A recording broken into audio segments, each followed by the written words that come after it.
බ්‍රහ්ම රාජයන් වහන්සේ මේ කාරණාව එකම මාර්ගයයි තියෙන්නේ නිවන් දකින්න කියන එක මේ විදිහට පැහැදිලි කරලා තියෙනවා. పూర్ව භාගයම මෙතන අරමුණු කරලා තියෙනවා. పూర్ව භාගය. මොකද මේ పూర్ව භාගය කියලා මෙතන සඳහන් කරන්නේ? කාය, චිත්ත, ධම්ම, වේදනා. කායානුපස්සන, චිත්තානුපස්සන, ධම්මානුපස්සන, වේදනානුපස්සන. මේ තමයි මේ මාර්ගයේ పూర్ව භාගය. මුල්ම අවස්ථාව කය අනුව බලනවා, සිත අනුව බලනවා, ධර්මතා අනුව බලනවා. මේ වේදනාව අනුව, සැප දුක අනුව කය දිහා බලන්න මෙනෙහි කරන්න පුරුදු වෙනවා. ඒක තමයි పూర్ව භාගයේ මුල් කොටස කියලා සඳහන් කරනවා. పూర్ව භාගය සතිපට්ඨාන මාර්ගයේ ලෝකෝත්තර මාර්ගය නෙමෙයි. මෙන්න මේ పూర్ව භාගය ලෝකෝත්තර මාර්ගයේ එහෙම නෙමෙයි. වෙනතන මේ සතිපට්ඨානයේ ලෝකෝත්තර මාර්ග සිත ගැන පැහැදිලි කරන්නේ නැහැ. ඒක සතිපට්ඨාන භාවනාවේ මොකද පැහැදිලි කරන්නේ? పూర్ව භාග මාර්ගය පිළිබඳව විතරයි පැහැදිලි කරන්නේ. ලෝකෝත්තර මාර්ග සිත ගැන සතිපට්ඨානෙ පැහැදිලි කරන්නේ නැහැ. పూర్ව භාග සිත ගැනයි పూర్ව භාග මාර්ගය ගැන විතරයි පැහැදිලි කරන්නේ. එතකොට ලෝකෝත්තර මාර්ගය ගැන පැහැදිලි කරලා තියෙන්නේ මොකේද? ලෝකෝත්තර මාර්ගය පැහැදිලි කරලා තියෙන්නේ පටිසම්භිදා මාර්ගයේ තමයි ඒ කාරණාව පැහැදිලි කරන්නේ. එතෙන්ට යන්න ඕනේ పూర్ව කොටස තමයි මේ සතිපට්ඨානෙන් හදන්නේ. పూర్ව කොටස ලෝකෝත්තර කොටස නෙවෙයි. ලෝකෝත්තර කොටසත් මෙතන පැහැදිලි කරනවා. නමුත් ඒක හරියටම පැහැදිලි කරන්නේ පටිසම්භිදා මාර්ගයේ පැහැදිලි කරලා තියෙන්නේ. එතෙන්ට යන මාර්ගය තමයි සතිපට්ඨානෙ හදලා තියෙන්නේ කියලා පැහැදිලි කරනවා.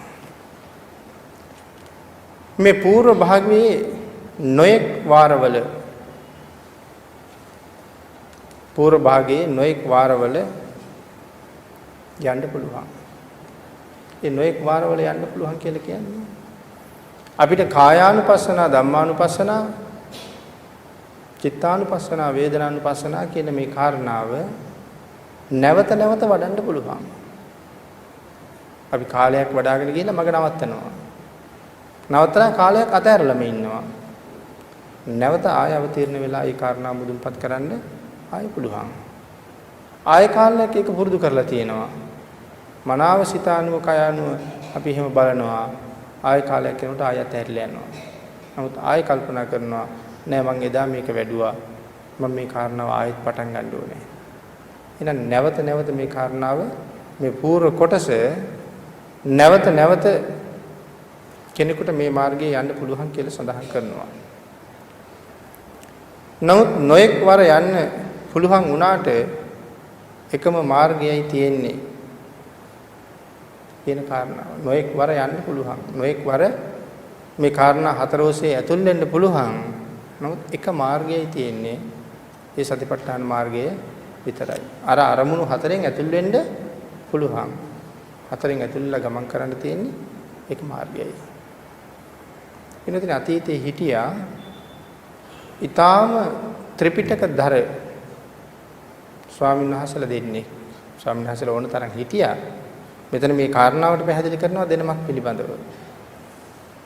ත්‍රිපිටක චූල නාග සහ ත්‍රිපිටක චූල සුම්ම මේ එකම මාර්ගයයි තියෙන්නේ කියන කාරණාව පැහැදිලි කරන්න ගේන උදාහරණය මේ තියෙන්නේ. ත්‍රිපිටක චූල නාග කියලා කියන්නේ ශිෂ්‍යයා. ත්‍රිපිටක චූල සුම්ම කියලා කියන්නේ ගුරුවරයා.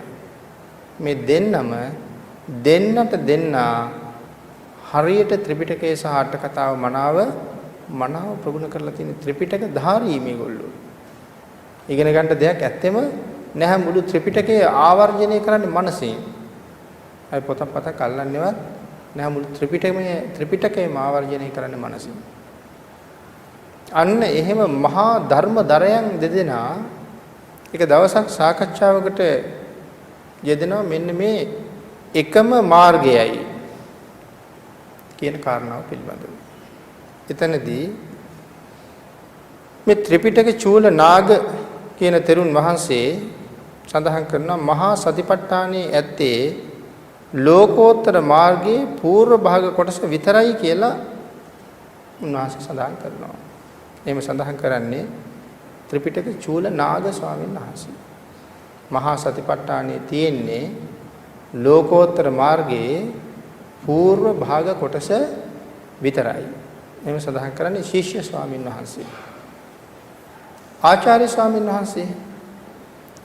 ස්වාමීන් වහන්සේ කියනවා නැහැ මහා සතිපට්ඨානය කියලා කියන්නේ එහි තියෙන මාර්ගයේ මිස්සකයි. పూర్ව භාගයේ තියෙන්නත් පුළුවන් ලෝකෝත්තර මාර්ගයේ තියෙන්නත් පුළුවන්. චූලනාගයන් වහන්සේ දෙතුන් පාරක් කිව්ව නැහැ ස්වාමීනි මෙහි තියෙන పూర్ව භාග කොටස විතරයි. ආචාර්යයන් වහන්සේ කියනවා නැහැ ආයුෂ්මතුන් මේ මාර්ගයේ මිස්සකයි. ආචාර්යයන් වහන්සේගේ කාරණාව වැරදිච්ච බව ශිෂ්‍ය ස්වාමීන් වහන්සේ දැනගත්තා. දන්නව නිසා නමුත් ගුරු ගෞරවය නිසා නැවත නැවත තර්ක කරලා පැහැදිලි කරන්න ගියේ නැහැ. ඔබ වහන්සේ සඳහන් කරන්නේ එහෙමනම් එසේමයි උන්වහන්සේ නිශ්ශබ්ද වුණා. ගුරු ගෞරවය නිසා. හැබැයි ත්‍රිපිටක චූල සුම්ම කියන ආචාර්යයන් වහන්සේ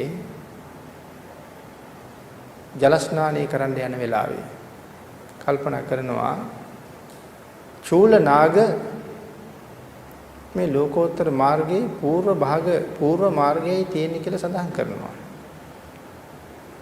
ඒ කාරණා මම ආයෙසරයක් විමසන්න ඕනේ. එහෙම කියලා හිතලා මුළු ත්‍රිපිටකයම උන්වහන්සේ මනසින් ආවර්ජනය කරනවා. මේ පැන්සන හෙන්න යන වෙලාව. මේ පැන්සන හෙන්න යන වෙලාවේ මේ ආවර්ජනය කරන්නේ. මුළු ත්‍රිපිටකයම ආවර්ජනය කළා. ආවර්ජනය කරගෙන යනකොට පින්නදෙනී උන්වහන්සේට මෙන්න මේ සතිපට්ඨාන දේශනාවේ මෙන්න මේ කොටස හම්බ වෙනවා. මොන කොටසද? යෝහි කෝචි භික්ඛවේ ඉමේ චත්තාරෝ සතිපට්ඨානේ එවං භාවීය සත්තවස්සානි. මේ අන්තිම කොටස උන්වහන්සේට මුණ ගැහෙනවා. යෝහි කෝචි භික්ඛවේ ඉමේ චත්තාරෝ සතිපට්ඨානේ එවං භාවීය සත්තවස්සානි. මේ කොටස හම්බ වුණාට පස්සේ උන්වහන්සේ කල්පනා කරනවා මට වැරදුනා සත්‍යයි. නමුත් චූලනාගට වැරදුනේ නෑ. චූලනාග සඳහන් කළේ పూర్ව භාග නිමිත්ත විතරයි තියෙන්නේ කියලා పూర్ව මාර්ගයේ විතරයි. මං සඳහන් කළ මිස්සක මාර්ගයේ එහෙනම් වැරදි. තමා විසින් තමාට ලැජ්ජ කරගන්නවා. ඉන්නතර මේ අතීතයේ භික්ෂුන් වහන්සේලා බණ අහන්න හරි කැමතියි. හරිම කැමතියි අතීතයේ භික්ෂුන් වහන්සේලා බණ අහන්න. මේ බණ අහන්න නාද කළාට පස්සේ ආරණ්‍ය වල තියෙනවා gediya ගහනවා කියලා. දානිට වඩින්න, පින්නපාති වඩින්න, බණ අහන්න යන්න, විහාරයට යන්න, වතට සූදානම් වෙන්න මේ නාද කරන ක්‍රමයක් තියෙනවා. එහෙම බණ අහන්න යන වෙලාවටත් මේ නාදේ කරනවා. ඒ වෙලාවට මේ මහා ස්වාමින් වහන්සේලා ඊටාම ධර්මදර විනයදර ස්වාමින් වහන්සේලා ප්‍රකාශ කරනවලු මමයි ඉස්සරලා යන්නේ අද. සූදානම් වෙලා ඉන්නේ දැන් බණ අහන්න යන්න නාද කරනවා. ඊට කලින් සූදානම් වෙලා නාදේ ඇහෙනවත් එක්කම කියනවා මම ඉස්සරලා යන්නේ කියලා යනවා ඉක්මනට. ඒ තරම් බණ අහන්න පුදුමාකාර කැමැත්තක් තිබිලා තියෙනවා. රහතන් වහන්සේලාත් බණ අහලා තියෙනවා. ඒ නිසා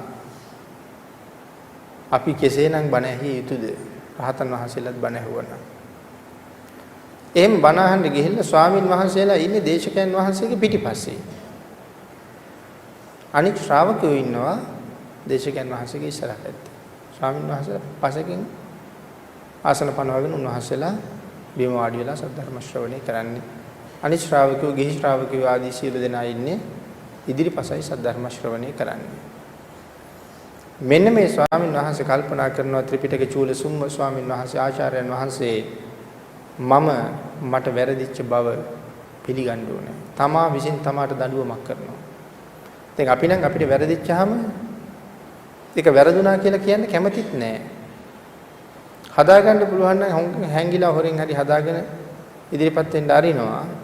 එහෙම නැත්නම් වැරදුනා කියලා කෙනෙක් කිව්වොත් ඒක පිළිගන්නවත් ඒ තරම් කැමැත්තක් අපි ගාව නැහැ. නමුත් මේ ස්වාමීන් වහන්සේ කල්පනා කරනවා මේක සියලු දෙනා ඉදිරියේ ප්‍රකාශ කරන්න ඕනේ. බණ අහන්න ආපු අනික් මහා තෙරවරු ඉදිරියේ, බණ අහන්න ආපු ගිහි ජනතාව ඉදිරියේ. දැන් අපිට නම් සමහරලාට එහෙම වෙච්චහම ස්වාමින් වහන්සේලා නම් කාරණා වැරදිච්ච බව දැනගත්තට කමක් නැහැ. නමුත් දායක පිරිස දැනගත්තොත් ඒක තමන්ගේ ආත්ම ගෞරවයට හොඳ නෑ වාගේ හිතෙනවා. නමුත් ස්වාමින් වහන්සේ කල්පනා කරනවා මහා තෙරවරුත් දැනගන්න ඕනේ. මේ බණ අහන්න ආපු ශ්‍රාවක ගිහි ජනතාවත් දැනගන්න ඕනේ. ත්‍රිපිටක චූල සූමයන්ට මේ කාරණා වැරදිලා තියෙන බව. ඒ තමා විසින් තමාට පමුණවා ගන්න දඬුවම. එදා ධර්ම දේශනාව කරන්නෙත් චූලනාග ස්වාමීන් වහන්සේමයි.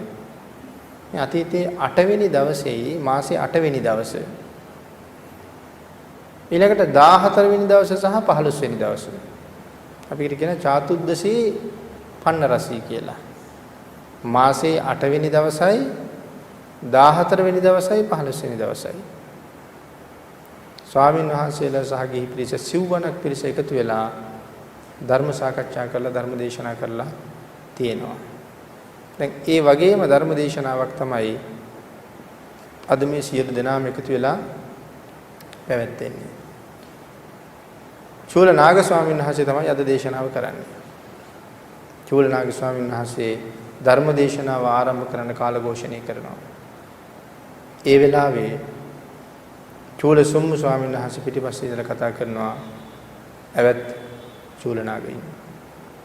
චූලනාගයන් වහන්සේට ඇහෙනවා මගේ ආචාර්යයන් වහන්සේගේ හඬ ඇහුණි. එහෙම කල්පනා කරලා පිටිපස්සේ හැල්ල බලනවා. තමන් වහන්සේගේ පිටිපස්සේ ආසනයේ තමයි ගුරුවරයා ඉන්නේ. ඒ නිසා හැල්ල බලනවා. හැල්ල බලන වෙලාවේ උන්වහන්සේ ප්‍රකාශ කරනවා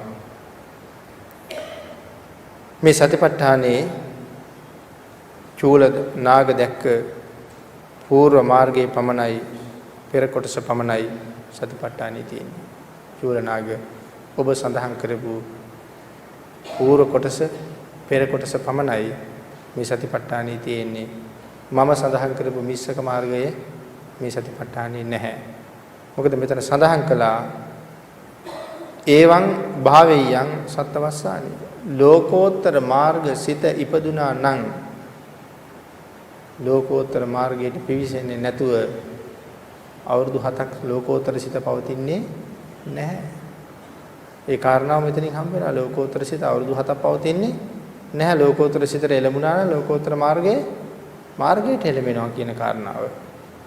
එතනින් තීරණය කරගන්නවා මට වැරදුනා කියලා. ඒ නිසා කියනවා චූලනාග ඔබ කියපු කාරණාව හරි මං කියපු කාරණාව වැරදි. මෙතන තියෙන්නේ పూర్ව භාග කොටස පමණයි. අන්නේ කාරණාවයි අපි මුලින් ශේපත් කළේ සතිපට්ඨානයේ තියෙන పూర్ව මාර්ග කොටස විතරයි කියන කාරණාව. මේ ආර්යයන් වහන්සේ ඒ කාරණාව අවබෝධ කරලා අවබෝධ වෙලා මේ සියලු දෙනා ඉදිරියේ ඒක ප්‍රකාශ කළේ. තනියම නෙමෙයි සියලු දෙනා ඉදිරියේ ප්‍රකාශ කළේ. හැමෝටම ඇහෙන්න හැමෝටම දැනෙන්න. පිළිතුර ඊළඟට සඳහන් කරනවා ඒකායනෝ මග්ගෝති උච්චතිති පුබ්බ භාගේ සතිපට්ඨාන මග්ගෝ මෙවැනි වූ භික්ෂුන් වහන්සේලාටත් මේ ධර්මයේ පැටළුණා නම් මුළු ත්‍රිපිටකයේම දරන භික්ෂුන් වහන්සේලාටත් මේ ධර්මයේ පැටළුණා නම් අනාගතයේ මගේ සහෝදර ස්වාමීන් වහන්සේලාට මේ ධර්මයේ බොහෝ පැටලෙන්න පුළුවන් කියලා චූලනාග ස්වාමීන් වහන්සේ කල්පනා කරනවා. අනාගතයේ මගේ සහෝදර ස්වාමීන් වහන්සේලාට මේ කාරණාව නොපැටලෙන්න මනාව මේක අධ්‍යයනය කරගන්න පහසු වෙන්න මේ පැටලිලි සහිත තැන් ලිහලා නිදොස් කරලා තියන්න ඕනේ කියලා උන්වහන්සේ තීරණය කරනවා. ඒකායනෝ මග්ගෝති උච්චතිති පුබ්බ පයෝග සතිපට්ඨාන මග්ගෝ මේ සතිපට්ඨාන සූත්‍ර ඛණ්ඩයෙන් ඒ කාරණාව පෙන්වනවා. මාර්ගයන් අතරින් ආර්ය අෂ්ටාංගික මාර්ගයේ ශ්‍රේෂ්ඨයි. එකම මාර්ගයයි තියෙන්නේ. මේ මාර්ගයන් අතරින් ආර්ය අෂ්ටාංගික මාර්ගයේ ශ්‍රේෂ්ඨයි.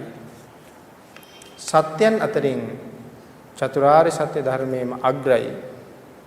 සියලු ධර්මයන්ට විරාගයම ශ්‍රේෂ්ඨයි. මාර්ගයන් අතරින් ආර්ය අෂ්ටාංගික මාර්ගයම ශ්‍රේෂ්ඨයි. සත්‍යයන් අතරින් චතුරාර්ය සත්‍යම ශ්‍රේෂ්ඨයි. ධර්මයන් අතරින් විරාගයම ශ්‍රේෂ්ඨයි. දෙපා ඇත්තවුන් අතරින් කවුරු ශ්‍රේෂ්ඨද? පිළිතුර අපි වචනයක් පාවිච්චි කරනවා දීපජෝත්තම කියලා. දීපජෝත්තම. කාටද මේ දීපජෝත්තම කියන වචනේ පාවිච්චි කරන්නේ? දෙපා ඇත්තවුන් අතරින් බුදුරජාණන් වහන්සේම ශ්‍රේෂ්ඨයි කියන කාරණාව චූල නාග ස්වාමීන් වහන්සේ මනාව අවධාරණය කරලා තියෙනවා. එයමයි මාර්ගය වෙන්නේ, වෙනත් මාර්ග නැහැ.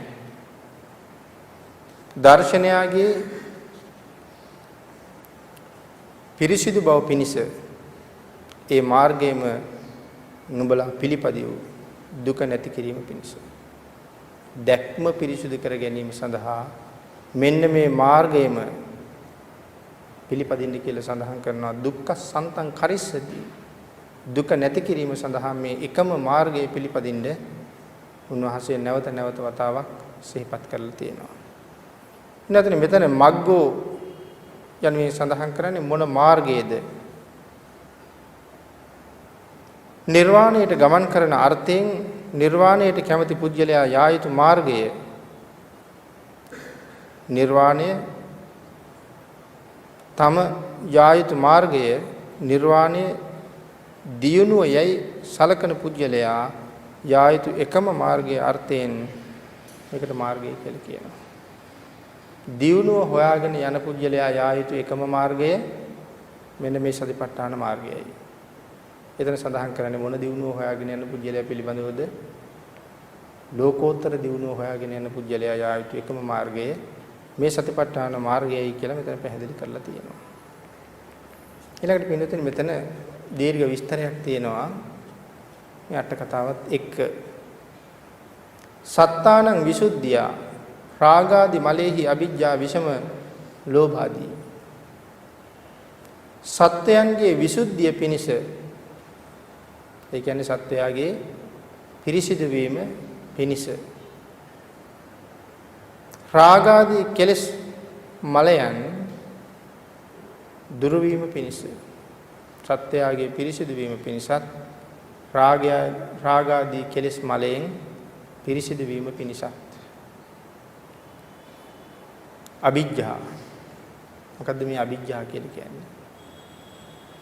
දැඩි ලෝභය. අවිජ්ජා කියලා කියන්නේ දැඩි ලෝභය. එතකොට විෂම ලෝභය. මොකේද විෂම ලෝභය කියලා කියන්නේ? මෙතන සඳහන් කරනවා අවිජ්ජා විෂම ලෝභාදී.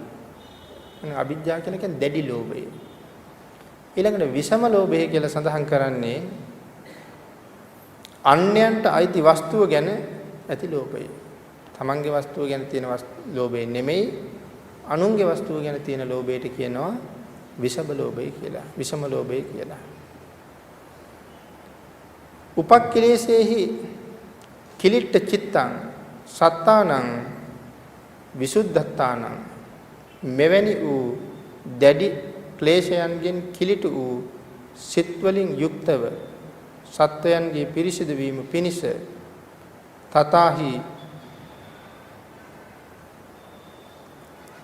ඉමිනාව මග්ගේ ඊතෝ සතසහස්ස කප්පාදිකානං චතුන්නං අසංකේයානං උපරි ඒකස්මින් යේව කප්පේ නිබ්බන්ති. එම නිසා මේ මාර්ගයෙන් මෙතෙන් පටන් ලක්ෂයක් අධික වූ සතර අසංකේයකට පෙර, මෙතෙන් පටන් ලක්ෂයක් අධික වූ සතර අසංකේයකට පෙර, ඒ කියන්නේ මහා කල්ප අසංඛ්‍ය 4යි ලක්ෂයක් ඉක්මවුණු තැන එකම කල්පයට ඉපදුන ලද, එකම කල්පයට ඉපදුන ලද තණ්හංකර, මේදංකර, සරණංකර, දීපංකර බුද්ධ ආදීන් කତ୍වා නාකේ බුද්ධ ආදීන් කତ୍වා. තණ්හංකර, මේදංකර, සරණංකර, දීපංකර ආදී වූ බුදුරජාණන් වහන්සේලා මුල් කොට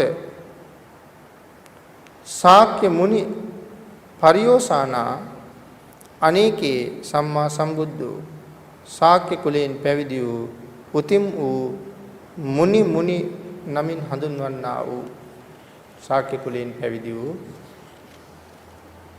මුනි නමින් හඳුන්වන්නා වූ අපගේ භාග්‍යතුන් වහන්සේ අවසන් කොට ඇති මේ කාරණාව අපි පින්නතුන් වැටහුණක් දන්නේ ටිකක් ගැඹුරුයි. මීට මහා කල්ප අසංඛ්‍ය 4,01,000කට පෙර එකම කල්පයක පහළ වුණ බුදුරජාණන් වහන්සේලා 4 නමක්. තණ්හංකර, දීපංකර, සරණංකර ආදී බුදුරජාණන් වහන්සේලා මෙයින් මහා කල්ප අසංඛ්‍ය 4,01,000කට පෙර ඒ කාරණාව අපිට පැහැදිලි වෙනවා. අපේ බුදුරජාණන් වහන්සේ දීපංකර බුදුරජාණන් වහන්සේගෙන් නියත විවරණ අරගෙන මහා කල්ප අසංඛ්‍ය 4,01,000ක් පාරමිතා ධර්ම සම්පූර්ණ කළා. එහෙමනම් දීපංකර බුදුරජාණන් වහන්සේගෙන් නියත විවරණ අරගෙන මහා කල්ප අසංඛ්‍ය 4,01,000ක් පාරමිතා සම්පූර්ණ කළා කියන්නේ මේ දීපංකර සරණංකර මේදංකර කියන බුදුරජාණන් වහන්සේලා මහා කල්ප අසංඛ්‍ය 4,01,000කට පෙරයි පහළ වෙලා හිටියේ. එතකොට එතන ඉඳලා මේ මහා කල්ප අසංඛ්‍ය 4,01,000කේ මෙතෙක් පහළ වුණ අන්තිම බුදුරජාණන් වහන්සේ අනාගතයට පහළ වෙයි. මෙතෙක් පහළ වුණ අන්තිම බුදුරජාණන් වහන්සේ අපගේ භාග්‍යතුන් වහන්සේ අවසන් කොට ඇති නොඑක් භාග්‍යතුන් වහන්සේලා නොඑක් සිය ගණන් පසේ බුදුරජාණන් වහන්සේලා එහෙනම් දැනට මේ මහා කල්ප අසංඛ්‍ය 4,01,000කේ පහළ වෙච්ච අන්තිම බුදුරජාණන් වහන්සේ අපේ බුදුරජාණන් වහන්සේ.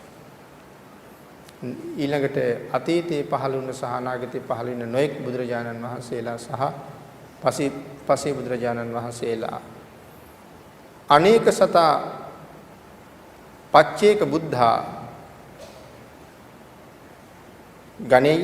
ගණේ යත්තං වීතිවත්තා අරිය ශාවකා ගණනපතං වීතිවත්තා ආර්ය ශාවකා. මොකද්ද මේ ගණනපතං කියලා කියන්නේ? මුළු දෙරණ පතේම කියන එක. ගණනපතං. ඒ කාරණාව පැහැදිලි කරනවා. ගණනපතේ ඉක්මවන ලද අසංඛ්‍ය ගණන් ආර්ය ශ්‍රාවකයන් වහන්සේලා කියන මේ ඉමේ සත්තා සබ්බේ චිත්තමලං පාවාහේත්වා පරම විසුද්ධින් පත්තා මේ සියලු ලෝකසිතෙහි ඇති සියලු ලෝභසිතෙහි ඇති කෙලෙස් මලයන් සෝදා හරිමින් ඉවත් කරමින් පරම විසුද්ධියට පාත්‍ර වූසේක. ලෝක ධාතුවේ පහළ වුණ මීට මහා කල්ප අසංඛ්‍ය 4,01,000කට කලින් පහළ වුණ බුදුරජාණන් වහන්සේලා කෙරවල ඇති අපේ බුදුරජාණන් වහන්සේ ලෝක ධාතුවේ පහළ වුණ අනන්ත බුදුපසේ බුදුමහරහතන් වහන්සේලා සියලු දෙනාම ඉමේ සත්තා මේ සියලුම ශාස්ත්‍රඥ වහන්සේලා සබ්බේ චිත්තමලං පවා හේත්වා සියලු දෙනාගේම සිතෙහි ඇති මේ කෙලෙස් මල චිත්තමලං පවා හේත්වා කෙලෙස් මල දුරුකොට පරම විසුද්ධින් පත්තා මේ සියල්ලෝම සිතෙහි ඇති කෙලෙස් මලයන් සෝදා හරිමින් ඉවත් කරමින් පරම විසුද්ධියටපත් වූසේක. ඒ මේ සතිපට්ඨාන මාර්ගය ඔස්සේ ගමන් කිරීම තුළින්මයි. ඒක මේ විදිහට සඳහන් කරනවා රූපේන සංකිලිට්ඨේන සංකිලිස්සන්ති මානවා. රූපය කිලිටු වීමෙන් මේ සත්වයා කිලිටු වන්නාහ. රූපේ සුද්ධේ විසුද්ධන්ති අනක්කතං මහේසිනා. රූපේ පිරිසිදු වීමෙන් සත්වයා පිරිසිදු වන්නාහ. රූපේ කිලිටු වීමෙන් සත්වයා කිලිටු වන්නාහ. රූපේ පිරිසිදු වීමෙන් සත්වයා පිරිසිදු වන්නාහ. එහෙම වෙන්න පුළුවන්ද? රූපේ කිලිටු වීමෙන් සත්වයා කිලිටු වෙනවා. රූපේ පිරිසිදු වීමෙන් සත්වයා පිරිසිදු වෙනවා. සඳහන් කරනවා භාග්‍යතුන් වහන්සේ කොතනකවත් එහෙම දේශනා කරලා නැහැ. රූපේ කිලිටු වීමෙන් සත්‍යය කිලිටු වෙනවා. රූපේ පිරිසිදු වීමෙන් සත්‍යය පිරිසිදු වෙනවා කියලා භාග්‍යතුන් වහන්සේ කොතනවත් දේශනා කරලා නැහැ. චිත්තේ සංකිලිටේන සක්කිලිස්සන්තිමානවා. සිත කිලිටු වීමෙන් මේ සත්‍යය අපිරිසිදු වෙනවා. සිත පිරිසිදු වීමෙන් සත්‍යය පිරිසිදු වෙනවා. චිත්තේ සුද්ධේ විසුද්ධන්ති ඉති උත්තං මහේසිනු. සිත පිරිසිදු කල්හි සත්‍යය පිරිසිදු වෙනවා. මෙහෙම දේශනා කරන ලද්දී ඒ මහා ඍෂීන් වහන්සේ විසින් මෙසේ දේශනා කරන ලදී. එහෙමනම් ඇඟට මොනවා වුණත් මනා සිහියක් පවත්වන්න පුළුවන් නම් රහත් වෙන්න පුළුවන් කියන කාරණාවයි මේ කියන්නේ. ඇඟ කුණු වුණත් කමක් නැහැ. සිත කුණු නොවි තියෙනවනේ. ඇඟ කුණු වුණත් කමක් නැහැ. හිත කුණු වෙන්නේ නැතුව තියෙන්න ඕනේ. හිත නරක වෙන්නේ නැතුව තියෙන්න ඕනේ. හිත අපිරිසිදු වෙන්නේ නැතුව තියෙන්න ඕනේ කියන කාරණාව පැහැදිලි කරනවා. ඉතින් අපි ගැන අපි සාමාන්‍යයෙන් කල්පනා කරලා බලහම අපේ ඇඟ නම් බොහොම පිරිසිදුයි. නමුත් අපේ හිත බොහොම අපිරිසිදුයි. එහෙමනම් බලාපොරොත්තු වෙන තැනට මේ මාර්ගයෙන් යන්න බෑ. ඇඟ අපිරිසිදු වුණාට කමන්නේ. සිත පිරිසිදු නම් මාර්ගයේ යන්න පුළුවන්. ඇඟ පිරිසිදු වෙලා හිත අපිරිසිදු වෙලා මාර්ගයේ යන්න බෑ කියන කාරණාව මෙතන පැහැදිලි කරනවා. පින්නතේ මේ කාරණාව චූලසීහනාද සූත්‍රයෙන් මනාව ඔප්පු කරලා පැහැදිලි කරලා තියෙනවා. ඊට අමතරව සඳහන් කරනවා මේ ආනාපාන සතිය මනාව දැනගෙනම වැඩි යුතුයි. මන්ද බෝසතාණන් වහන්සේ මේ භාවනාව වැඩුවේ අන්තිමට. ආනාපාන සතිය මනාව ධර්ම කාරණාව දැනගෙන මාර්ගය පිරිසිදු කරගෙන මාර්ගයේ ගමන් කරමින්ම වඩන්න ඕනේ භාවනාව.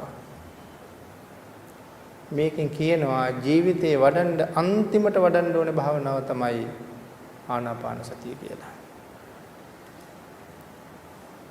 ඇයි ආනාපාන සතිය අන්තිමට වඩන්න ඕනේ? එහෙනම් මේ බෝසතාණන් වහන්සේ සියල්ලේ පරතරයට යමින් ඉදිරියෙන්ම ගමන් කරපු බෝසතාණන් වහන්සේ කොයි විදිහටද මේ භාවනාවට අවතීර්ණ උනේ කියන කාරණාව මෙතන පැහැදිලි කරනවා. සියලු දෙනාගේම අවබෝධය සඳහා මේ කාරණාව දැනගන්න එක හරි වටිනවා. ඒක සඳහන් කරනවා දීඝනිකායේ සීලඛණ්ඩ අට කතාවේ මෙන්න මේ විදිහට ඒක පැහැදිලි කරනවා. අපි ඒක අටුවා විස්තරේම සාකච්ඡා කරමු බොහෝ දිනාගේ යහපත පිණිස.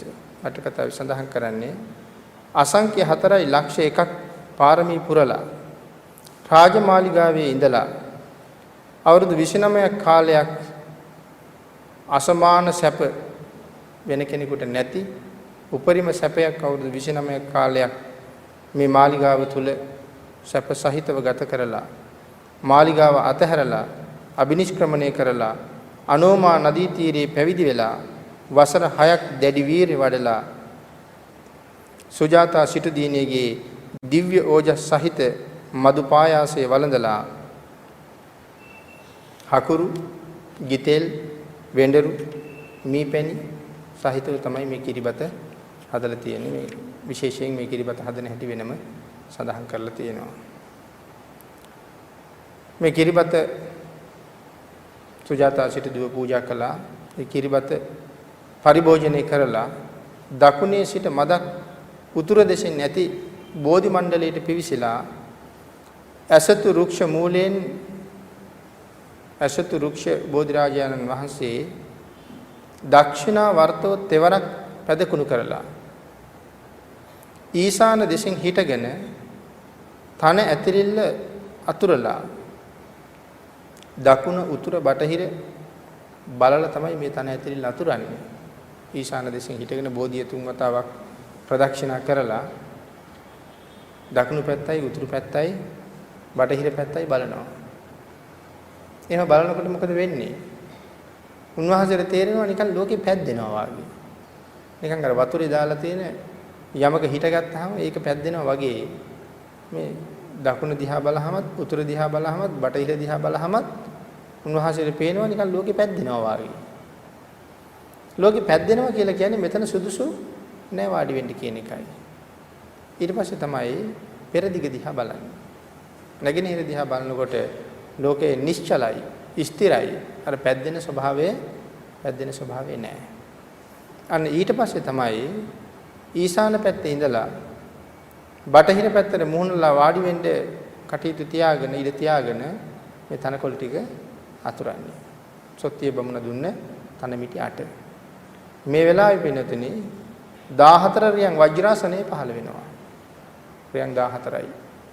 වජ්‍රාසනය බෝධි මණ්ඩලයේ මුල පහළ වෙනවා. එතෙක් බෝධි මූලයේ තිබුණා මිසක් වජ්‍රාසනයේ තිබුණේ නැහැ. මේ වෙලාවේ තමයි වජ්‍රාසනය පහළ වෙන්නේ. ඊළඟට සඳහන් කරනවා පල්ලංකේ එළලා මේ වජ්‍රාසනයේ උඩ පල්ලංකේ එළලා මේ පල්ලංකේ එළන හැටි වෙනම සඳහන් කරනවා.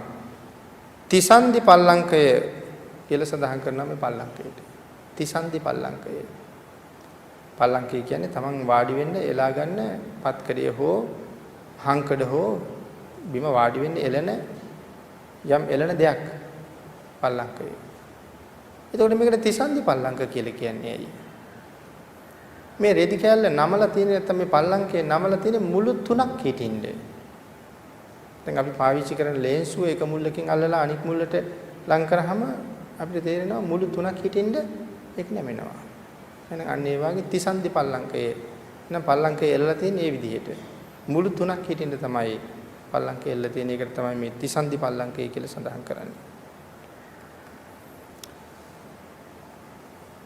කොන් තුනක් ඇති නිසා තිසන්දි කියලා සඳහන් කරනවා. හැබැයි මේක සඳහන් කරලා නැහැ දීගණිකා අට කතාවේ මේක තියෙන්නේ අටුවාවේ තවත් තැනක. මේ සඳහන් කරන විස්තරය ගාව මේ තිසන්දි පල්ලංකය ගැන සඳහන් කරන්නේ නැහැ. ධර්මයේම තවත් තැනක තමයි පල්ලංකේ එලා අපි හැටි වෙනම පැහැදිලි කරලා තියෙන්නේ. නැත්නම් අපේ අය දීගණිකා අට කතාව අරගෙන මේ කාරණාව හෙව්වොත් මේ තිසන්දි පල්ලංකය කියන වචනේ හම්බ නොවෙන්න පුළුවන්. ඊළඟට සඳහන් කරනවා චතුරංග සමන්නාගත වීර්ය අදිෂ්ඨාන කරලා මෙන්න මේ කර්මස්ථානයේ මුලින්ම වඩලා වීර්ය අදිෂ්ඨානයෙන් අදිෂ්ඨාන කරලා ස්වර්ණ පීඨයක තැන්පත් කළ රිදී කඳක් හා සමාන රියම් 50ක් උස ඇති බෝ කඳට පිට තියලා මේ 14 රියන් වජ්‍රාසනයේ උඩ වාඩි වෙන්නේ බෝධින් වහන්සේ එතකොට කොහොමද තියෙන්නේ කියලා සඳහන් කරනවා. සුදු පාටයි. රියම් 50ක් උසයි බෝධින් වහන්සේ. හරියට මේ රත්තරන් වූ භාජනයක හිටවලා තියෙන රිදී පාට ස්වර්ණ පීඨයක තැන්පත් කළ රිදී කඳක් හා සමාන රියම් 50ක් උස බෝධින් වහන්සේට පිටුපාල වාඩි වුණාම උඩින් මණික් කුඩයක් දරා සිටින්නාසේ ඇති බෝධි ශාඛා හිසට උඩින් තියෙනවා බෝධි අතු හරියට කොයි වගේද පේන්නේ උන්වහන්සේගේ හිසට ඉහළින් මණික් කුඩයක් අල්ලගෙන ඉන්නවා වගේ මේ ස්ථානයේදී ස්වර්ණ වර්ණ චීවරයේ භාග්‍යතුන් වහන්සේ පොරවලා ඉන්න චීවරයේ රත්තරන් පාටයි. පබළු මෙන් බෝධි අංකුර වැටෙද්දී සූර්යයා බැස යන්න කලින් බෝධි අංකුර වැටෙද්දී සමහරවිට මෙතන බෝධි අංකුර පබළු මෙන් වැටෙන කියලා සඳහන් කළේ කොළ වෙන්නත් පුළුවන්. එහෙම නැත්නම් දලු කොළ බෝධියේ දලු කොළ දිග යනකොට තියෙනවා පොඩි කොපුවක්. අන්න ඒ කොපු වෙන්නත් පුළුවන්.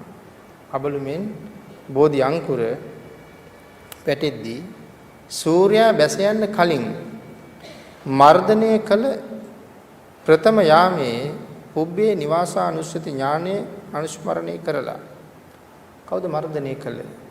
සූර්යයා බැස යන්න කලින් මාරයා මර්ධනය කරනවා. මාරයා මර්ධනය කරලා ඉදිරි මඟ පිරිසිදු කරනවා. ඉදිරි මඟ පිරිසිදු කරලා තමයි පුබ්බේ නිවාසානුස්සති ඥානය අනුස්මරණය කරලා මධ්‍යම යාමේදී දිබ්බ චක්කු ඥානය ලැබලා සියලු බුදුරජාණන් වහන්සේලා මෙන් අලුයම් කාලයේ පටිච්ච සමුප්පාද ඥානය විමර්ශනය කරනවා. එහෙම නැත්නම් පටිච්ච සමුප්පාද ඥානයට බැස ගන්නවා. එම නිසා තරමක් ආනාපාන ධානයේ උපදවලා පටිච්ච සමුප්පාද ඥානයට බැහැලා තමයි ආනාපාන සතිය වඩන්න පටන් ගන්න. එතකොට මුලින්ම මෛත්‍රී කර්මස්ථානයෙන් තමයි මේක පටන් ගන්න. මෛත්‍රී කර්මස්ථානයෙන් පටන් අරගෙන පටිච්ච සමුප්පාදය මෙනෙහි කර කර ආනාපාන ධානයේ උපදවලා එය පාදක කරලා විපස්සනා වඩලා මාර්ග පටිපාටියෙන් අධිගමනය කරන ලද සිව්වන මාර්ගයෙන් සියලු කෙලෙස් කපලා සියලු බුද්ධ ගුණයන් ප්‍රතිවේද කරලා සර්වඥතා ඥානය ලබාගත් බව සඳහන් කරනවා. එතකොට මේ කාරණාව සඳහන් කළේ මේ විදිහටම මේ මහා පුරුෂෝත්තමයන්න් වහන්සේ පවා ආනාපාන සතිය පාවිච්චි කරලා තියෙන්නේ අන්තිමට සියලුම දේවල් ප්‍රගුණ කරලා සියලුම දේවල් සම්පූර්ණ කරලා අනිකුත් ලබාගත යුතු සියලු ධර්මතාවයන් උපදවලා පටිච්ච සමුප්පාදයට අවබෝධ කරලා තමයි ආනාපාන සතිය වඩන්න පටන් ගන්න තියෙන්නේ. ඉතින් එතකොට අපිට අද කොච්චර වැරදීමක් වෙලාද අපි මොකක්ද කරන භාවනාව කියලා ඇහුවොත් එකපාරම කියන්න ලෑස්ති වෙන්නේ ආනාපාන සතිය කියලා. ඉතින් අපිට කොහෙන් මාර්ගයේ වැඩේද? එතෙන්ට යන්න තව කොච්චර දේවල් සම්පූර්ණ කරන්න තියෙයිද? එහෙම කරන්න ගියොත් වෙන්නේ කවදාවත්ම පාසල් අධ්‍යාපනය ලබන්නේ නැතුව එකපාරම උපාධියක් ලියන්න හදනවා වාගේ වැඩක් වෙන්නේ. කවදාවත් ඒක සාර්ථක වෙන්නේ නැහැ කියන කාරණාව මෙතන පැහැදිලි කරලා තියෙනවා. ඊළඟට මෙතන ආහාරයෙන් පිරිසිදු කරන්නේ ශරීරය. නමුත් මේ කියන සුද්ධිය ශරීරයේ පිරිසිදුනාට විතරක් සත්‍යය කවදාවත් පිරිසිදු වෙන්නේ නැහැ කියන කාරණාව අපව සඳහන් කරනවා. එහෙනම් සිත පිරිසිදු වීමෙන් පමණමයි මේ මාර්ගය සම්පූර්ණ කරගත යුත්තේ කියන කාරණාව අවබෝධයෙන්ම මේ ආනාපාන සතිය වඩන්න සූදානම් වෙන තැන කර්මස්ථානීය පැහැදිලි කරනකොට සාකච්ඡා කරනවා. මේකේ කර්මස්ථානීය අපි තාම සාකච්ඡා කළේ නැහැ. ආනාපාන සති කර්මස්ථානීය කොහොමද වඩන්නේ කියලා ඒක ඉදිරියට සාකච්ඡා කරන එක හොඳයි කියලා හිතෙනවා. මොකද අපි සාකච්ඡා කරපු කොටසත් තරමක් ගැඹුරු කොටසක්. ඒ නිසා එකපාරක් ඇහුවා කියලා එකපාරම ධාරණය වෙන්නේ නැති කොටසක් තමයි අපි මෙතෙක් කියලා සාකච්ඡා කරපු කොටස. ඒ නිසා අපහසුයි වගේ තේරුණා මදි වගේ කියන හැඟීම් මුහුණු වලින් ටිකක් පේනවා. නමුත් නැවත මේක මෙනෙහි කරන අහනකොට නැවත අපිට ඒක මනාව වැටහෙන්න පටන් ගන්නවා. එතන ඊළඟට අපි මේ සතිපට්ඨාන කර්මස්ථානයේ සාකච්ඡා කරන්න පටන් ගත්තම වෙලාවේ ශෝක පරිද්දවාණං සමතික්කමාය මේ කාරණාව සඳහන් කළා. දැන් එතකොට මෙතෙක් මේ සඳහන් කරපු කරුණු ඔක්කොම එතෙන්ට එනකන් අර මහරහතන් වහන්සේලා උදාහරණ ගෙන හැර දක්වමින් කරුණු කාරණා සහිතව පැහැදිලි කරපු කොටස් තමයි නැවත මේ කාරණාව තහවුරු කරන්න අපි සාකච්ඡා කරපු කොටස් තමයි මේ ගොඩාක් පැහැදිලි කරගන්න යෙදුනේ. මෙතන ඉන්සා සඳහන් කරනවා ශෝක පරිද්දවාණං සමතික්කමාය කියන කාරණාව ශෝකය හා පරිදේවය කුසලයේ සහිතව ජය ගන්නවා කියන කාරණාව. ශෝක පරිද්දවාණං කියන කාරණාව අපි එදා මුලින් සිහිපත් කළා. මොකේද මේ ශෝකය කියලා කියන්නේ? හිතේ ඇතිවෙන වේදනාවට. ශෝකය කියලා කියන්නේ හිතේ ඇතිවෙන වේදනාව.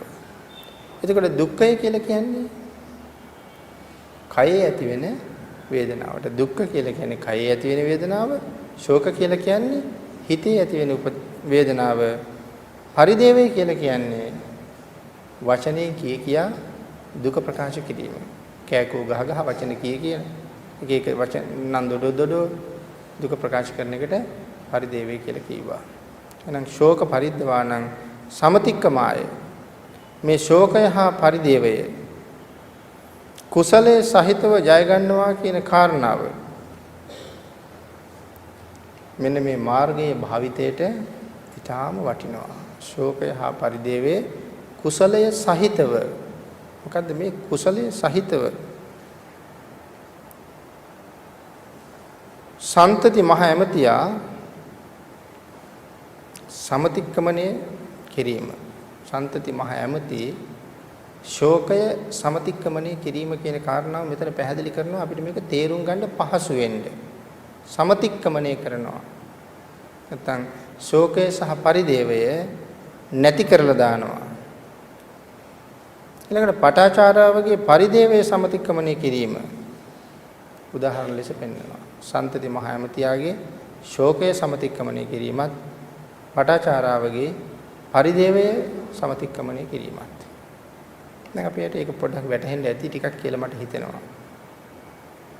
පටාචාරාවගේ පරිදේවය දැන් අපි සඳහන් කළා වචන කියා දුක් වෙනවා. එතකොට පටාචාරාවගේ දරුවෝ නැති වෙච්ච නිසා එයා වචන කියා කෑ ගහ ඇඬුවා. දෙමව්පියෝ හොයාගෙන ගිහින් බලහම දෙමව්පියොත් නැහැ. ඊට වඩා වේදනාවයි තවත් කෑ ගහ අඬනකොට උමතු තත්වයට පත් වෙච්ච නිසා ශරීරයේ ඇඳුම් පවා ඉවත් වෙලා තිබුණා. ඒකවත් හරියට මතකයක් නැති තත්වයට. එහෙමනම් පරිදේවය. මෙන්න මේ උදාහරණ දෙක පෙන්නනවා. සන්තති ඇමති ශෝකය පරිදේවය කරපු ආකාරය. ශෝකය සමතික්‍රමණය කරපු ආකාරය. මොකද්ද මේ සන්තති ඇමතිගේ කතාව? කොසල් රජුරු රජකම් කරන කාලේ කොසල් රාජ්‍යයේ එක ප්‍රත්‍යන්ත දේශයක ඇති වුණා යුද්ධයක්. රජුරු මේ සන්තති ඇමතිට බාර දුන්නා මේ කැරැල්ල මර්ධනය කරලා එන්න කියලා. අමාත්‍යවරයා ගිහිල්ලා ඊට පහසුවෙන් කැරැල්ල මර්ධනය කෙරුවා. කැරැල්ල මර්ධනය කරලා ඇවිල්ලා රජුරන්ට ප්‍රකාශ කළා ස්වාමීනි කැරැල්ල මර්ධනය කළා. රජුරන්ට හරි සතුටුයි මේ කැරැල්ල මර්ධනය කිරීම පිළිබඳව. ඒ නිසා රජුරෝ සිංහාසනේ නැගිටලා සන්තති අමාත්‍යයාට සිංහාසනේ බාර කළා දවස් 7කට. දවස් 7කට සන්තති ඇමති රජ කළා. ඊටාම දක්ෂ නාටිකාංගනාවක්. මෙයාට ලබලා දුන්න මේ 7 දවසම මේ ඇගෙන් ගී සින්දු අහමින් සතුටු වෙන්න කියලා. අපි ඉතින් සන්තති ඇමති උදේ ඉඳලා රැ වෙනකම්ම මද්ද්‍රව්‍ය පාවිච්චි කරනවා. ඒ බලාපොරොත්තු නේ තමයි රජකම හම්බ වෙයි කියලා. රජකම හම්බුණා හරි සතුටුයි. උදේ ඉඳලා රැ වෙනකම් මද්ද්‍රව්‍ය පාවිච්චි කරනවා. මේ නාටිකාංගනාව හැමදාම ඔහු සතුටු කරනවා. දැන් 7 වෙනි දවසේ මට අද විතරයි රජකම තියෙන්නේ. මේ නාටිකාංගනාවත් ඊටාම දක්ෂයි. ඇය තමන් දන්න සියලුම ශිල්ප ඥාන දක්වමින් 7 වෙනි දවසේ සන්තති ඇමතිව සතුටු කරන්න නර්තනයක් ඉදිරිපත් කරමින් හිටියා. ඒ අතර ඇතිවෙන කුසේ වේදනාවක් නිසා ඇය ඒ වේදනාවෙන්ම නටන අතරතුරම මැරෙනවා. මෙන්න මේ කාරණාව සන්තති අමාත්‍යයට දරා ගන්න බැරුව යනවා. දැඩි දුකක් ඔහුට ඇති වෙනවා. දැඩි ශෝකයක් ඔහුට ඇති වෙනවා. ඒකට හිතටනේ රිදෙන්නේ. දැන් මේ ඊටාම සමීප කෙනෙක් නැති වෙච්චාම ඇඟට නෙමෙයි රිදෙන්නේ හිතට. ඒ නිසා ඒකට කියනවා ශෝකය කියලා. මෙයාට දැඩි ශෝකයක් ඇති වුණා. ඒ ශෝකය ඇති වෙච්ච නිසා මෙයා කල්පනා කරනවා කවුරු ගාවටද යන්නේ මේ ශෝකය නැති කරගන්න. හරි වටින ප්‍රකාශයක්. හරි වටින කල්පනාවක්. මේ ශෝකය නැති කරගන්න කවුරු ගාවටද යන්නේ. ඇයි ඒකේ තරම් වටිනවා කියලා කිව්වේ? අපිට දුකක් ශෝකයක් ඇති වෙච්ච වෙලාවට අපිට හිතෙනවද මේ ශෝකය නැති කරන්න නම් භාග්‍යතුන් වහන්සේ ළඟට ගියොත් පුළුවන්. අපිට ශෝකයක් ඇති වෙච්ච වෙලාවට මතක් වේවිද බුදුරජාණන් වහන්සේ. අපිට මතක් වේවිද ධර්මයේ. අපිට මතක් වේවිද සතිපට්ඨාන මාර්ගයේ මෙහෙම කියලා තියෙනවානේ ශෝක පරිද්දවාණං සමතික්කමාය. මේ කොහොමද මේ ශෝකයේ පරිදේවේ සමනය කරන හැටි සතිපට්ඨාන මාර්ගයේ කියලා තියෙනවානේ. මගේ මේ ශෝකය නැති කරගන්න මම සතිපට්ඨාන මාර්ගය භාවිතා කළ යුතුයි කියලා අපිට කවදාවත් කල්පනා වෙන්නේ නැහැ. නමුත් සන්තති ඇමති කල්පනා කරනවා මේකෙන් මිදෙන්න භාග්‍යතුන් වහන්සේ ළඟට යා යුතුයි. එහෙනම් බොහොම උසස් මානසිකත්වයක්. එහෙම තීරණය කරලා භාග්‍යතුන් වහන්සේ ළඟට මෙයා ගියා. යං පුබ්බේ තං විසෝදහි පච්චාතේ මාතු කිංචන. භාග්‍යතුන් වහන්සේ සන්තති ඇමතිට ප්‍රකාශ කරනවා යං පුබ්බේ තං විසෝදයේති පච්චාතේ මාතු කිංචන. මොකද භාග්‍යතුන් වහන්සේ මෙයාට මේ කියන්නේ? යමක් පෙර තිබුණද එයින් සිත පිරිසිදු කරනවා. යමක් පෙර තිබුණද එයින් සිත පිරිසිදු කරනවා. අනාගතයේ කෙරෙහි ඇල්මක් නැති කරනවා. මැද්ද අල්ලා නොගෙන සිටුව. යමක් පෙර තිබුණද එයින් සිත පිරිසිදු කරනවා. පෙර යමක් තිබුණා නම් ඒ කියන්නේ පෙර ඔබ ගාව මේ නාටිකාංගනාවක් ගැන ලොකු බැඳීමක් තිබුණේ නැහැ. ඒ නිසා ඔබට මහලොකුවට දුකක් ඇති වෙන දෙයක් තිබුණෙත් නැහැ. නමුත් ඔබට මගදී මැද කාලයේ මේ නාටිකාංගනාවක් හම්බ වෙලා මේ දවස් 7ක් වගේ කාලයක් තුල තමයි ඇය ගැන මේ තරම් ලොකු බැඳීමක් ඇති වෙලා තියෙන්නේ. එහෙමනම් පෙර යමක් තිබුණාද ඒ විදිහටම සිත පිරිසිදු කරගන්න මැද අල්ලගන්න එපා. අගත් ඒ වගේම අතහැරලා දාන්න. මැද අල්ල නොගෙන සිටුව අනාගතයේ කෙරෙහි ඇලීමක් නැති කරවන්න මැද අල්ලගන්න එපා. පෙර අතාරින්න අනාගතය අල්ලගන්න එපා. අතීතයේ වෙච්ච දේවල් ඔක්කොම අතහැරලා දාන්න. අතීතයේ වෙච්ච දේවල් කල්පනා කරන්න ගියහම හිත ඇතුලේ බුරබුරා ශෝකේ නැගෙන එක නෙවෙන්නේ. දුක ඇති වෙන එක නෙවෙන්නේ. ඒ නිසා අතීතය කියලා කියන්නේ මලකඳ. ඒක සදාහටම අතීතය අතහැරලා දාන්න. අනාගතේ මොකවත්ම අල්ලගන්න එපා. මැද්දත් අතහැරලා තියන්න. එතකොට දුකක් නැතුව ජීවත් වෙන්න පුළුවන් සියල්ල අතහැරලා යොහු ඉන්නේ බොහොම නිදහසේ මේ ජීවත් වෙන මේ ෂණය ලස්සන කරගෙන ජීවත් වෙන්න උත්සාහ කළා නම් ඉතින් ෂණය කොයි ෂණේ මාව නැති වෙයිද දන්නේ නැහැ. ඒ නිසා මේ ෂණය අතීතේකුත් නැහැ අනාගතේකුත් නැහැ. මට තියෙන්නේ මෙන්න මේ ගෙවිලා යන තප්පරය විතරයි. මේ තප්පරේ මං සතුටින් ඉමු. එහෙනම් මේ තප්පරේ මං සතුටින් ඉන්නවා නම් කවදා හරි නිමාව උදා වෙනකම් මම ඉන්නේ සතුටින්. සන්තති අමාත්‍යයට මේ කාරණාව භාග්‍යතුන් වහන්සේ ප්‍රකාශ කළා. අතීතය වර්තමානයේ අනාගතය යන කාල තුනම අත්හරින්නයි මේ පැහැදිලි කළේ. මේ දේශනාව අවසානයේ අහසට නැගලා 이르දි දක්වනවා. මේ ප්‍රකාශය අහලා සන්තති ඇමති රහත් වෙනවා. කොහොමද රහත් උනේ? සඳහන් කරනවා අලංකතෝ චේපි සමං චරෙය්‍ය සන්තෝ දන්තෝ නියතෝ බ්‍රහ්මචාරී සබ්බේසු භූතේසු නිදාය දණ්ඩං සෝ බ්‍රාහ්මනෝ සෝ සමනෝ සභික්ඛු. සඳහන් කරනවා දණ්ඩ වර්ගයේ මේ කාරණාව සඳහන් කරන්නේ. සමපද පාළියේ දණ්ඩ වර්ගයේ උදේ ඉඳලා රැය වෙනකම්ම බීලා හිටපු මිනිසෙක් මේ. ආගිතුන් වහන්සේ ගාවට යන වෙලාවෙත් උදේ ඉඳලම මෙයා බීලා ඉන්නේ. අලංකතෝ චේපි සමංචරිය. සියලු තමන් අලංකාර වුණ ඇඳුම් ආයත්තන් සියලු රාජ ආභරණ සහිතවයි භාග්‍යතුන් වහන්සේ ළඟට ගියේ. ඒ සියල්ල සහිතවම තමයි රහත් වෙන්නේ. එකක්වත් ගලවලා තිබ්බේ නෑ. මේ ඔටුන්න එපා, මාල එපා, වලලු එපා. එකක්වත් ගලවලා තිබ්බේ නෑ. අලංකතෝ ජේපි සමංචරිය. අලංකාර වෙච්ච ද්‍රව්‍ය සියල්ල දරාගෙනමයි රහත් වෙන්නේ. රහත් වෙලා ඉවර වෙලා බැලුවා ආයුෂ කොච්චරද කියලා. මගෙත් ආයුෂ ඉවරයි. අර කාන්තාවගේ ආයුෂ ඉවර වෙනවත් එක්කම වගේ තමයි ආයුෂ ඉවර වෙමින් තියෙන්නේ. දැන් මගෙත් ආයුෂ ඉවරයි. අහසට පැන නැගලා 이르දි දක්වනවා. භාග්‍යතුන් වහන්සේට වඳිනවා. අහසට නගිනවා, බහිනවා, භාග්‍යතුන් වහන්සේට වඳිනවා.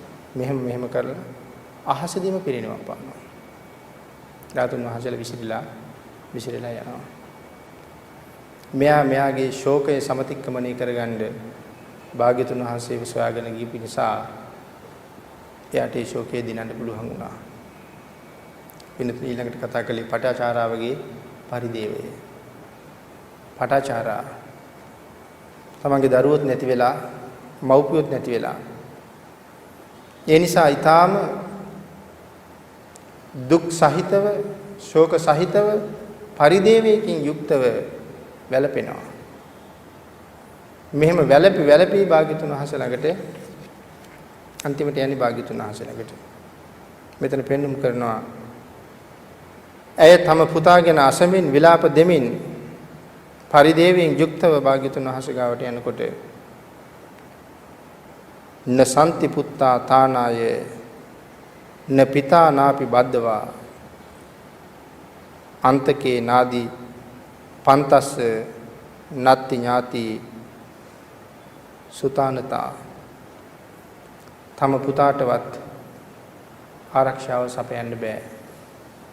මරණය ග්‍රහණය කරපු තැන තම පුතාටවත් ආරක්ෂාව සපයන්න බැහැ කියන කාරණාව මේ සඳහන් කරන්නේ. මරණයට වෙලා වැවිලා. කොයි ක්‍රමයෙන් හරි මැරෙනවා. තමන්ගේ පුතාටවත් තමන්ට පුතාගේ මරණය නවත්තන්නත් බැහැ. පුතාට මගේ මරණය නවත්තන්නත් බැහැ. මට තාත්තගේ මරණය නවත්තන්නත් බැහැ. තාත්තට මගේ මරණය නවත්තන්නත් බැහැ. ඒ කාරණාව මෙතන සඳහන් කරනවා. පුතාටවත් ආරක්ෂාව සපයන්න බෑ.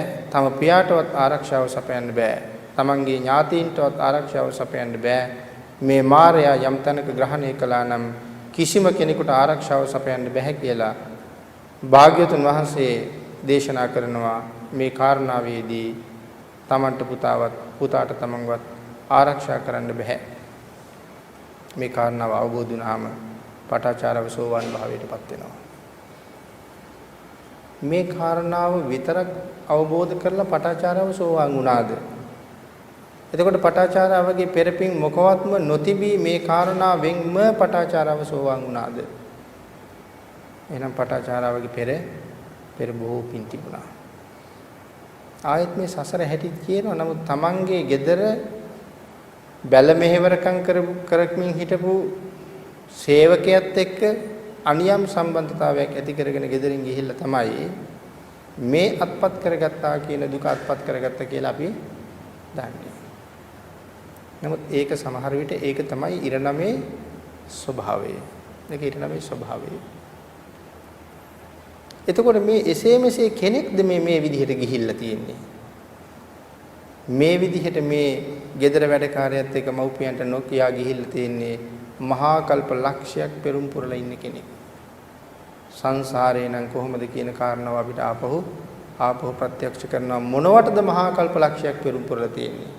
ලෞතර සම්මා සම්බුදුරජාණන් වහන්සේ නමකගේ ශාසනයේ විනයධර භික්ෂුණීන් වහන්සේලා අතර අග්‍රස්ථානය ලබන්නයි මහා කල්ප ලක්ෂයක් පෙරම් පුරලා තියෙන. නිකම්මත් නෙමේ විනයධර භික්ෂුන් වහන්සේලා අතර අග්‍රස්ථානය ලබන්නේ. එහෙම කෙනෙක් පටාචාරාව කියලා කියන්නේ. නමුත් වැළපි තමයි භාග්‍යතුන් වහන්සේ ගාවට යන්නේ පරිදේවය. මේ පරිදේවය නැති කරන්න භාග්‍යතුන් වහන්සේ මෙන්න මේ කාරණාවයි සඳහන් කරලා තියෙන්නේ. මේ කාරණාවෙදි පින්නතුනි ඊළඟට අපිට යලිත් පැහැදිලි කරලා තියෙනවා මේ අනුකම්පාව කියන කාරණාවත්. අනුකම්පාව. භාග්‍යතුන් වහන්සේ මේ කාරණාව පැහැදිලි කරලා දෙනවා. විශේෂයෙන් ප්‍රඥාව නිසා ඒ අයට භාග්‍යතුන් වහන්සේ ගාවට යන්න ඕනේ කියලා මතක් වුණා. මේ දුක ශෝකය පරිදේවේ නැති කරන්න පුළුවන් භාග්‍යතුන් වහන්සේට විතරයි කියලා ඒ අයට මතක් වුණා.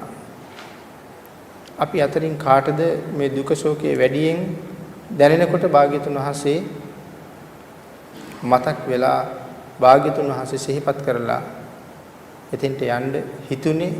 තම භාග්‍යතුන් වහන්සේගේ ධර්ම කාරණාවක් හිතලා මරණයේ දුක පවා අතහැර ගන්න පුළුවන් උනේ කාටද කියන කාරණාව අමුතුවෙන් අපි විශ්ින් විමසලා බලන්න ඕනේ.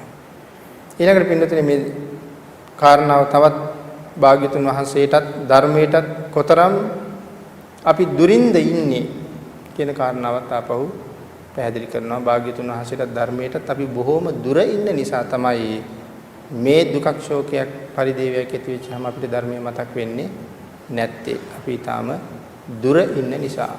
ළඟයි නම් අපිට එසැනින් ශෝකේ දුරු කරගන්න මතක් වෙන්නේ භාග්‍යතුන් වහන්සේමයි කියන කාරණාව සිහිපත් කරලා තියෙනවා.